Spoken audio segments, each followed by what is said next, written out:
বাড়িওয়ালা ভাড়াটের ঝামেলায় খাপ পঞ্চায়েত বসানোর অভিযোগ। ভাড়াটিয়ার হয়ে বাড়িওয়ালাকে 1,20,000 টাকা মেটানোর হুমকি এবং 17 ডিসেম্বর তলব করায় এবার মামলা লেক থানার বিরুদ্ধে।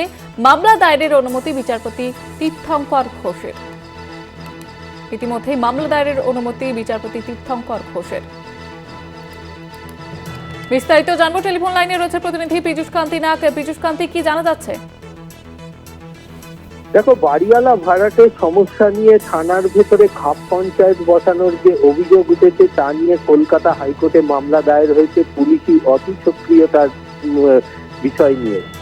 মূলত অভিযোগ যে বাড়িওয়ালা ভাড়াটের যে সমস্যা, সেই সমস্যা নিয়ে বাড়িওয়ালার কাছ থেকে 1,20,000 টাকা নেওয়া হয় এবং তাকে নোটিশ দিয়ে ডেকে পাঠানো হয়।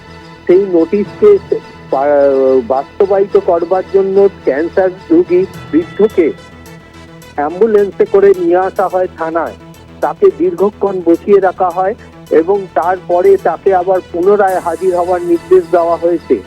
এই বিষয়টি নিয়ে কলকাতা হাইকোর্টে বিচারপতি তীর্থঙ্কর ঘোষের দৃষ্টি আকর্ষণ করেন ওই আইনজীবীর দৃষ্টি আকর্ষণের প্রেক্ষিতে সমগ্র বিষয়টি শোনার পর বিচারপতি তীর্থঙ্কর ঘোষ মামলা দায়েরের অনুমতি দিয়েছেন এবং আগামী সোমবার এই মামলার শুনানির সম্ভাবনা রয়েছে। ধন্যবাদ জানাবো পীযূষ কান্তি। আমাদের সঙ্গে টেলিফোন লাইনে ছিলেন প্রতিনিধি পীযূষ কান্তি নাগ।